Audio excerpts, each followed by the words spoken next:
Hello बच्चों, कैसे हैं आप लोग। मैं आशा करता हूं कि आप सारे लोग बहुत अच्छे होंगे। बच्चों, आपकी पढ़ाई लिखाई भी बहुत अच्छे से चल रही है। ठीक है बच्चों, ऐसा ही है ना। तो आज हम लोग शुरू करने जा रहे हैं आपके इकोनॉमिक्स का जो दूसरा चैप्टर है बच्चों। दूसरे चैप्टर के बारे में बात करेंगे हम, संसाधन के रूप में लोग। ठीक है बच्चों, आज हम लोग शुरू कर रहे हैं संसाधन के रूप में लोग, है ना बच्चों। संसाधन के रूप में लोग। देखिए बच्चों, पहला चैप्टर है पालमपुर गांव की कहानी। आप अच्छे से समझ गए होंगे, उसका नोट्स वगैरह बना लिए होंगे। एनसीईआरटी किताब की जो हमने भेजा है आपके डिस्क्रिप्शन में, क्वेश्चन आंसर ये सब कर चुके होंगे और मेरे ख्याल से बहुत अच्छे से आपकी तैयार हो चुका होगा पहला चैप्टर। उसी क्रम में आज हम लोग दूसरा चैप्टर शुरू कर रहे हैं, संसाधन के रूप में लोग। ठीक है बच्चों, लेकिन पहले एक चीज़ आप समझ लें कि संसाधन के रूप में लोग, देखिए संसाधन होता क्या है, मैं पहले समझा दूं तब चलूँ। देखिए संसाधन है ना बच्चों, संसाधन का मतलब होता है बच्चों कि देखिए कोई भी चीज़ जैसे है, कोई भी पदार्थ है, प्रकृति में पड़ा हुआ कोई भी पदार्थ है, तो जब तक मानव अपने बुद्धि से, अपने विवेक से, अपनी तकनीकी से, टेक्नोलॉजी से उसमें कोई परिवर्तन नहीं करता, तब तक वह उपयोगी बच्चों नहीं हो सकता। तो किसी भी पदार्थ को रूप परिवर्तित करके, रूपांतरण करके उसे उपयोगी बना लेना, उसे उपयोगी बना लेना, वो बहुमूल्य हो जाए, उपयोगिता में वृद्धि हो जाए, तब उसे हम संसाधन कहेंगे। ठीक है बच्चों, जैसे प्रकृति में मान लो कोयला पहले से पड़ा रहा होगा, मानव तो नहीं बनाया है कोयला, पहले से पड़ा रहा होगा, लेकिन जब तक मानव को ज्ञान नहीं था कोयले का उपयोग करना नहीं जानता था कि वास्तव में कोयले का क्या उपयोग है, तब तक बच्चों बेकार था, तब तक वह संसाधन नहीं था, बल्कि एक केवल पदार्थ था प्रकृति में पड़ा हुआ। लेकिन जैसे ही मनुष्य अपनी बुद्धि से, अपने टेक्नोलॉजी से उसे अपने लिए उपयोगी बना लिया, तब कोयला क्या बन गया बच्चों, संसाधन बन गया। इसी प्रकार से बहुत सारी चीज़ें, तो जब तक प्रकृति में पड़ी हुई है, उसका उपयोग नहीं हो रहा है, तब तक वह पदार्थ है। लेकिन जैसे ही वह उपयोगी बन जाता है, बहुमूल्य बन जाता है, उसके मूल्य में वृद्धि हो जाती है, तो वही क्या बन जाता है बच्चों, संसाधन बन जाता है। ठीक है, तो आज हम लोग बात करेंगे बच्चों जो है संसाधन के रूप में लोग। लोग माने हम लोग। तो क्या हम लोग भी संसाधन हैं? अर्थात जनसंख्या की बात हो रही है, मानव की बात हो रही है, तो क्या जनसंख्या भी एक संसाधन है? क्या मानव भी एक संसाधन है? तो बिल्कुल बच्चों, जनसंख्या के रूप में लोग का मतलब यही हमें पढ़ना है, मानव संसाधन के बारे में पढ़ना है। अर्थात मानव भी क्या है, एक संसाधन है, मानव भी उपयोगी है। कैसे, आइए देखते हैं हम इस चैप्टर में। बहुत अच्छे से समझिएगा बच्चों, एक एक चीज़ मैं बहुत अच्छे से आपको समझा रहा हूँ। ठीक है बच्चों, आइए देखते हैं संसाधन के रूप में लोग। तो आइए थोड़ा हम इसको शुरू करते हैं। ठीक है बच्चों, संसाधन के रूप में लोग। देखिए ये हम लोगों की अर्थशास्त्र का चैप्टर है और इसका पार्ट 1 है बच्चों। संसाधन के रूप में लोग जो आज हम पढ़ेंगे पार्ट 1 है, इसका एक पार्ट और भी आएगा, पार्ट 2 अभी हम लोग आगे पढ़ेंगे। तो पार्ट 1 देखिए, पहले हम बात करें संसाधन होता क्या है। देखिए अभी हमने बताया आपको, देखिए कि वह पदार्थ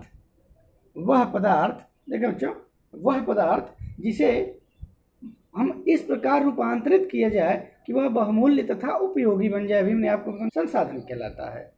वह पदार्थ जिसे इस प्रकार रूपांतरित किया जाए अपनी बुद्धि से, विवेक से, टेक्नोलॉजी से, कि वह उपयोगी बन जाए, बहुमूल्य बन जाए, तो उसे संसाधन कहते हैं। आइए हम बात करें संसाधन के रूप में लोग।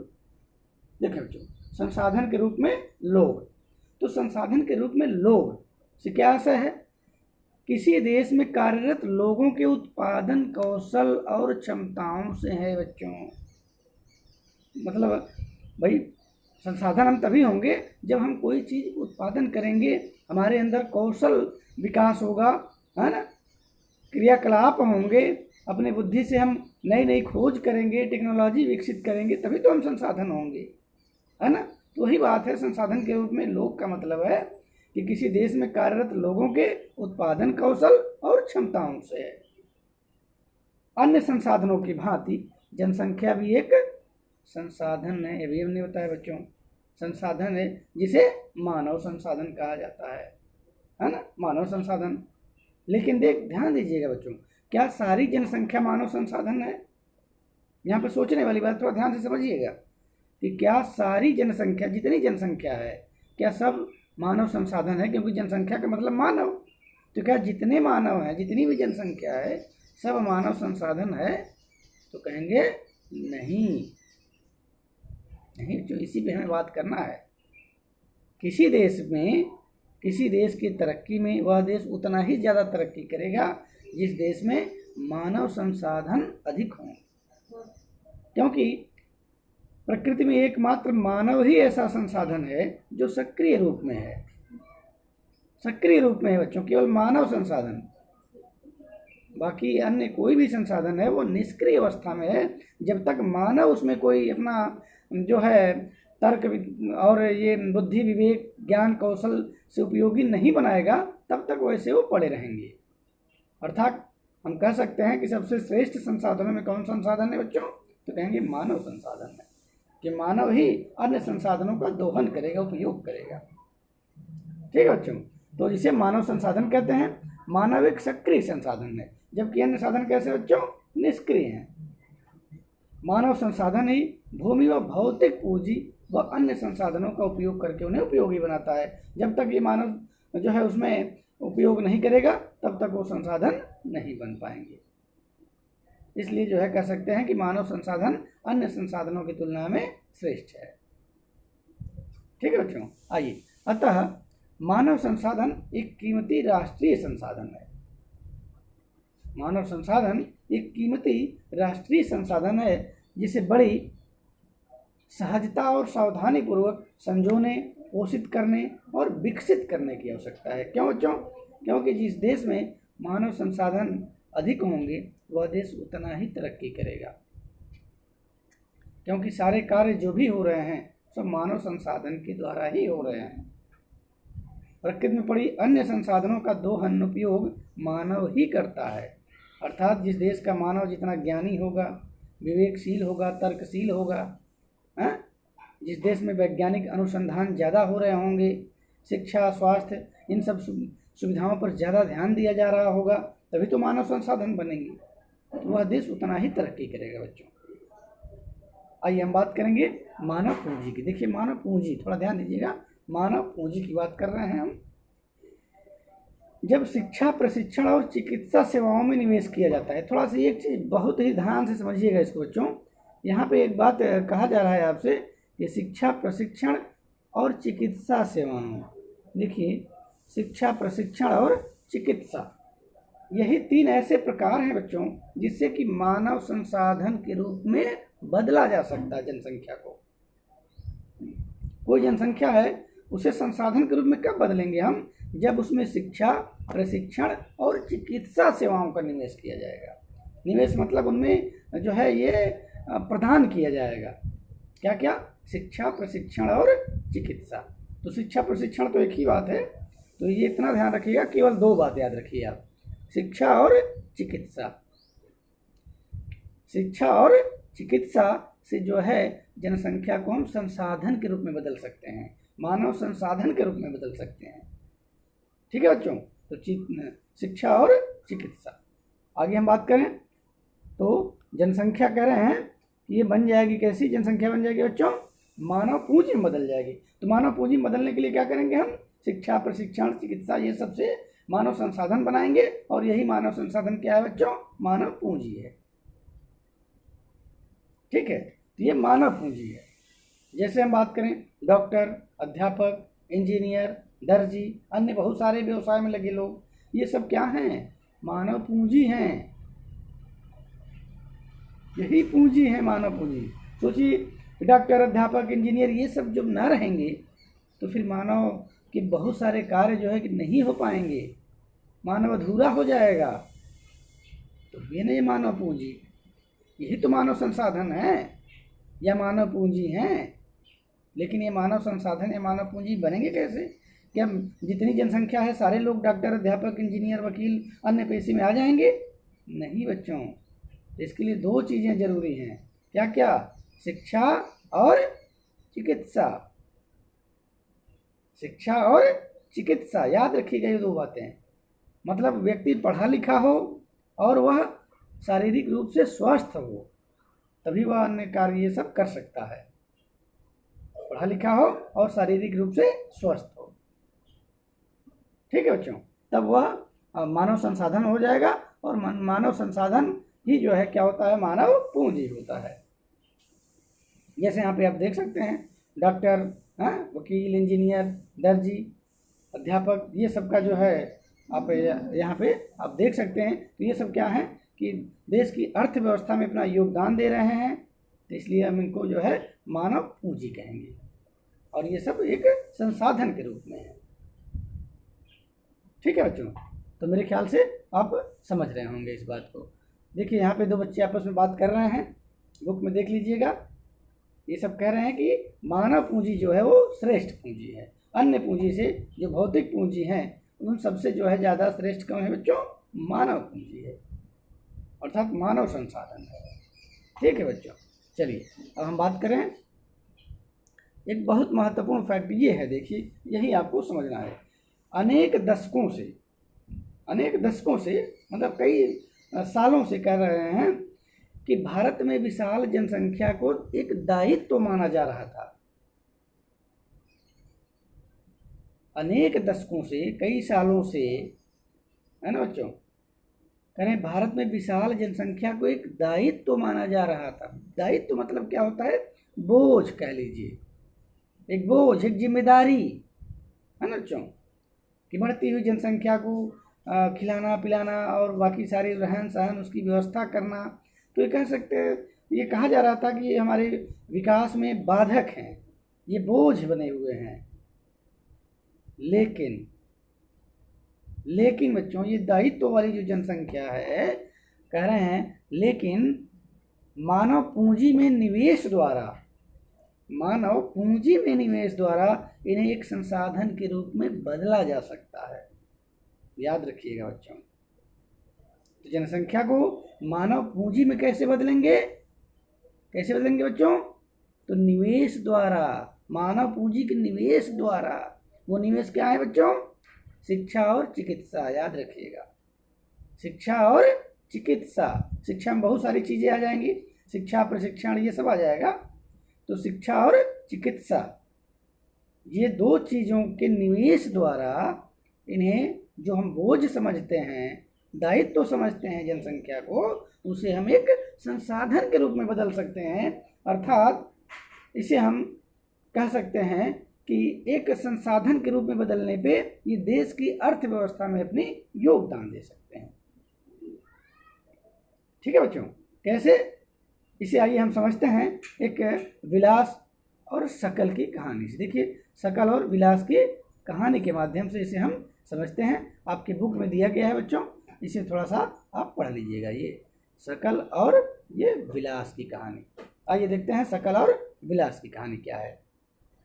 देखिए थोड़ा सा यहाँ पे इसमें पढ़ने में आपको परेशानी हो सकती है, तो अपने बुक में पढ़ लीजिएगा इसको ना बच्चों। तो इसमें एक कहानी दी गई है दो व्यक्तियों की, थोड़ा सा मैं समझाता हूँ आपको, इसको समझिए। देखिए बच्चों शकल और विलास ये दो मित्र हैं। दो मित्र क्या है? मतलब एक ही गांव के ये दो लड़के हैं, दो बच्चे हैं। कौन के बच्चों? शकल और विलास, है ना। देखिए ये दोनों जो है सेमापुर गांव के रहने वाले हैं। सेमापुर इनका गांव है। ये दोनों उसी गांव के रहने वाले हैं। तो पहले हम बात करते हैं शकल के बारे में। शकल के बारे में जानते हैं। शकल, तो देखिए शकल 12 वर्ष का लड़का था। इसकी माँ का नाम जो है शीला देवी था, शीला, और इसके पिताजी का नाम जो था बूढ़ा चौधरी था बच्चों, है ना। बूढ़ा चौधरी इनके पिताजी थे और शीला इनकी माँ थी। किसके हम बात कर रहे हैं? किसकी? शकल की। क्योंकि ये पढ़ा लिखा परिवार था। इनके चाचा जो थे, चाचा भी मैट्रिक तक पढ़े हुए थे, हाई स्कूल तक पढ़े हुए थे। तो कह सकते हैं कि पढ़ा लिखा परिवार था। इनकी माँ शीला जो है घर के काम काज, कपड़े, खाना बनाना ये सब काम करती थी और पिताजी खेतों वगैरह में काम करते थे और इनको जो अनाज पैदा होता था बेचते थे और जो है घर का इनकम चलता था। क्योंकि परिवार पढ़ा लिखा था इसलिए बच्चों ये शकल को भी पढ़ने का मौका मिला। शकल भी पढ़ लिख गया और जो है मैट्रिक के बाद, हाई स्कूल पढ़ने के बाद ये कंप्यूटर कोर्स कर लिया। कंप्यूटर कोर्स करने के बाद जो है कि एक प्राइवेट कंपनी में एक अच्छी नौकरी मिल गई, अच्छी सैलरी वाली नौकरी मिल गई। और चूँकि इसने कंप्यूटर कोर्स किया हुआ था, पढ़ने में भी अच्छा था, होनहार था, तो अपना खुद का एक जो है सॉफ्टवेयर तैयार किया जिससे कंपनी को बहुत बड़ा फ़ायदा हुआ। इससे क्या हुआ, कंपनी का जो मालिक था, कंपनी के बॉस था, ये जो है शकल को प्रमोट कर दिया, प्रमोशन दे दिया, प्रमोशन करके और ऊंचे पद पे कर दिया जिससे इसकी सैलरी और बढ़ गई, है ना बच्चों। और सुखमय पूर्वक जो है जीवन व्यतीत करने लगा। क्यों? क्योंकि पढ़ा लिखा था। आइए दूसरी हम बात करें, और इसी गांव का एक रहने वाला व्यक्ति बच्चा जो था, इसके बारे में हम बात करें विलास के बारे में। देखिए विलास की कहानी क्या थी। विलास उसी गांव का लड़का था, लेकिन इसका उम्र 11 वर्ष था। इसकी माँ जो थी वह भी घर में काम काज करती थी, लेकिन जब ये विलास जो है 2 वर्ष का था बच्चों, तभी इनके पिताजी की मृत्यु हो जाती है। पूरा घर का काम जो है माँ पे आ जाता है। इनके पिताजी का व्यवसाय मछली का था, मछली बेचते थे। अब वही काम इनकी माँ भी करने लगी। गांव के ही एक जमींदार से मछली खरीद करके, उनके तालाब से मछली खरीद करके जो है वो बाजार वगैरह में बेच करके जो है घर के इनकम करती थी और घर के सारे खर्च चलाती थी। मछली बेचने का काम करती थी इनकी माँ। किसकी माँ? विलास की माँ। ठीक है बच्चों, तो विलास की माँ मछली बेचने का काम करती थी। अब एक बात यह भी है कि विलास जो है पढ़ लिख नहीं सका, क्योंकि गरीबी थी।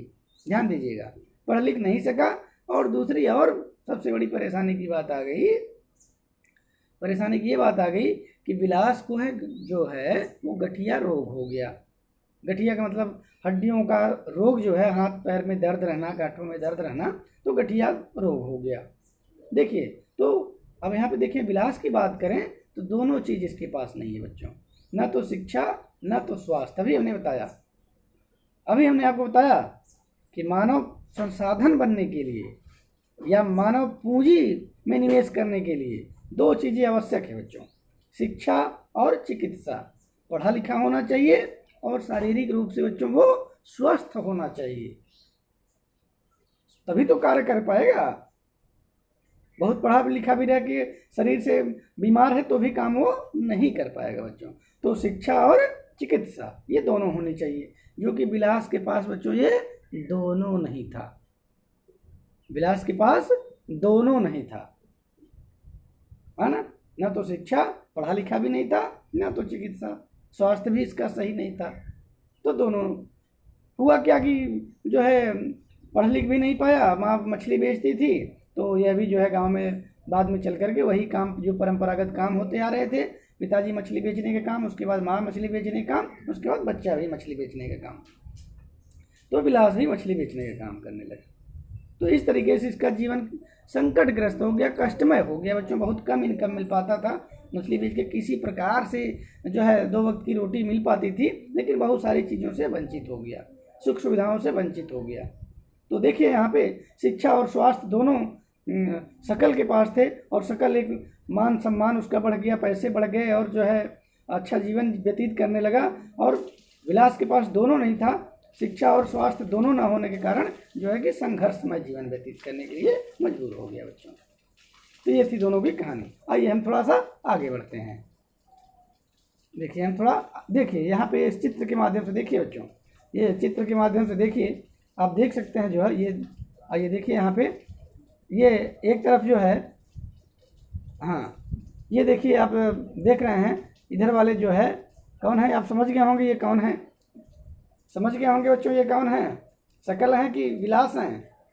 और एक इधर है, देखिए दोनों एक ही गांव के दोनों व्यक्ति हैं। अब देखिए दोनों के स्टेटस में यहाँ पे एक चित्र के माध्यम से आपको बताया गया है। देखिए तो ये हो गए बच्चों कौन, शकल, ये पढ़े लिखे हैं, कंप्यूटर इंजीनियर हो गए, सॉफ्टवेयर तैयार किए, देखिए उनका रुतबा कैसा है। अब इधर देखिए विलास बेचारे जो है मछली बेचने वाले, अब इनको आप देख लीजिए, तो दोनों के रहन सहन में ऐसे ही आप अंदाज़ा लगा सकते हैं। तो शिक्षा और स्वास्थ्य बच्चों सब कुछ जो है बदल देता है।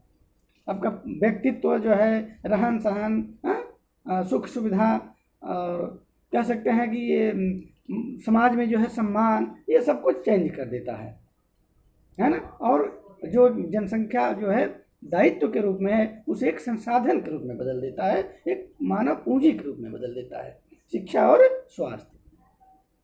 ठीक है बच्चों, चलिए आइए हम बढ़ते हैं आगे थोड़ा। देखिए अब आइए थोड़ा सा हम इन दोनों पे जो है टैली करते हैं, विचार करते हैं। जो है देखिए यहाँ पे कि इन दोनों व्यक्तियों के अध्ययनों से हमने क्या देखा, इन दोनों व्यक्तियों के जो कहानी हम लोगों ने पढ़ी शकल और विलास की, आइए थोड़ा सा कंक्लूजन निकालते हैं, निष्कर्ष निकालते हैं कि वास्तव में क्या हुआ इन दोनों के साथ। तो देखिए कह सकते हैं कि शकल स्कूल जाता था जबकि विलास नहीं।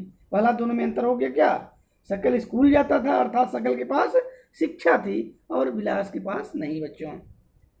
दूसरी बात कहें तो शकल शारीरिक रूप से स्वस्थ था जबकि विलास नहीं, विलास को गठिया रोग हो गया था। तो शकल शिक्षा और स्वास्थ्य दोनों शकल के पास और विलास के पास शिक्षा और स्वास्थ्य दोनों नहीं। इसलिए शकल जो है मानव पूंजी या मानव संसाधन, जबकि विलास जो है एक कह सकते हैं वह संसाधन नहीं बन पाया, है ना। चलिए आगे हम बात करें। देखिए शकल को अच्छी नौकरी मिल गई जबकि विशाल अपना परंपरागत कार्य करता रहा। शकल को अच्छी नौकरी क्यों मिल गई, क्योंकि दोनों उसके पास थे बच्चों, स्वास्थ्य भी था और शिक्षा भी। विलास अपना परंपरागत कार्य करता रहा, मछली बेचने का कार्य करता रहा, है ना। क्यों, क्योंकि उसके पास ये दोनों चीजें नहीं थी, न तो शिक्षा न तो स्वास्थ्य। आइए शकल को उच्च आय प्राप्त हुआ जबकि विलास को निम्न आय। क्यों, क्योंकि शिक्षा, पढ़ा लिखा व्यक्ति था, अधिक आमदनी हुई, प्रमोशन हो गया, जबकि विलास वही अपना घिसा पिटा का मछली बेचने का, निम्न आय, किसी प्रकार से जीवन यापन हो सके। आगे देखें। शिक्षा ने शकल के श्रम की गुणवत्ता बढ़ाई जबकि विशाल के श्रम की गुणवत्ता में कोई वृद्धि नहीं हुई बच्चों। तो शिक्षा हमेशा क्या करता है, श्रम की गुणवत्ता बढ़ाता है, श्रम की क्वालिटी बढ़ाता है। जो आप काम करते हैं वो काम स्मार्ट तरीके से करना शुरू करते हैं शिक्षा के द्वारा ना। तो शिक्षा जो है वो शकल के श्रम की गुणवत्ता बढ़ा दी, क्वालिटी बढ़ा दी, लेकिन विलास के श्रम में कोई गुणवत्ता में वृद्धि नहीं हुई, ज्यों का त्यों रहा। मछली बेचने में कौन सी गुणवत्ता। ठीक है बच्चों, चलिए आगे हम बात करें। अतः मानव संसाधन में शिक्षा एवं चिकित्सा, याद रखिए बच्चों, बार बार मैं ये पॉइंट जो है इंडिकेट कर रहा हूँ आपको, बार बार मैं इंडिकेट कर रहा हूँ क्या, शिक्षा और चिकित्सा, बिल्कुल याद रखिएगा। अतः मानव संसाधन में शिक्षा और चिकित्सा बच्चों, शिक्षा और चिकित्सा सेवा के निवेश से भविष्य में उच्च प्रतिफल प्राप्त हो सकते हैं, उच्च प्रतिफल प्राप्त हो सकते हैं बच्चों। कैसे, शिक्षा और चिकित्सा से उच्च पद पे प्राप्त कर सकते हैं, उच्च आय प्राप्त कर सकते हैं। तो ये शिक्षा और चिकित्सा से। चलिए अब हम आगे बात करते हैं बच्चों, अब थोड़ा ध्यान दीजिएगा। अब हम बात कर रहे हैं आगे आर्थिक एवं गैर आर्थिक क्रियाकलाप। हालांकि ये आप पढ़ चुके हैं पहले वीडियो में, पालमपुर गांव की कहानी वाले में हमने आपको जिक्र किया था आर्थिक और गैर आर्थिक क्रियाएं, लेकिन फिर से आइए एक बार थोड़ा सा इस पर हम चर्चा कर लेते हैं आर्थिक और गैर आर्थिक क्रियाओं के बारे में। ठीक है बच्चों, देखिए तो आर्थिक और गैर आर्थिक, देखिए वेतन या लाभ के उद्देश्य से की गई क्रियाओं को हम आर्थिक क्रियाएं या बाजार क्रियाएं कहते हैं। मतलब ऐसी क्रियाएं जो वेतन या लाभ के उद्देश्य से की गई हों, ऐसे कार्य जो वेतन के लिए या लाभ के लिए, मजदूरी वगैरह के लिए किए गए हों, उन्हें हम आर्थिक क्रियाएं कहते हैं। और आर्थिक क्रियाओं को ही बच्चों हम बाजार क्रियाएं भी कहते हैं। तो आर्थिक क्रियाएं या बाजार क्रियाएं एक ही बात है। जबकि स्वयं के परिवार के लिए किए गए क्रियाओं को गैर आर्थिक क्रियाएं या गैर बाजार क्रियाएं कहते हैं। समझ गए होंगे बच्चों आप। मतलब जो काम पैसे के लिए किए गए हों, पैसे के उद्देश्य से किए गए हों, वह आर्थिक क्रियाएं हैं या बाजार क्रियाएं हैं। जबकि अपने परिवार के लिए या समाज सेवा के लिए जो कार्य किए गए हों उन्हें हम गैर आर्थिक क्रियाएं या गैर बाजार क्रियाएं कहते हैं बच्चों। जैसे अध्यापक स्कूल में पढ़ा रहा है तो आर्थिक क्रिया है, क्योंकि स्कूल में वो वेतन के लिए पढ़ा रहा है, लेकिन वही अपने बच्चों को पढ़ा रहा है बच्चों घर पे, वही अध्यापक घर पे अपने बच्चों को पढ़ा रहा है, तब वो आर्थिक क्रिया नहीं हुई बच्चों, तब वो गैर आर्थिक क्रिया हुई। जबकि काम सेम है, काम दोनों सेम है, पढ़ाने का ही काम है। स्कूल में पढ़ाता है तो वेतन के लिए पढ़ाता है, आर्थिक क्रिया। अपने बच्चों को पढ़ाता है घर पे तो क्या हुआ बच्चों, गैर आर्थिक क्रिया। ऐसे बहुत सारे कार्य हैं, आप समझ सकते हैं। या ये इस कहानी में देखते हैं, इसमें शकल की माँ शीला, शकल की माँ कौन थी, शीला, घर में काम करती थी, कपड़े धोना, खाना पकाना, ये सब करना। तो ये कैसी क्रिया थी बच्चों, तो ये गैर आर्थिक क्रिया, आप समझ गए होंगे, ये गैर आर्थिक क्रिया थी। जबकि विलास की माँ गीता, विलास की माँ का नाम गीता था, जबकि विलास की माँ गीता कौन सा काम करती थी बच्चों, मछली बेचती थी, मछली बेचती थी। तो यह कैसा कार्य हुआ, आर्थिक क्रिया हुआ या बाजार क्रिया हुआ।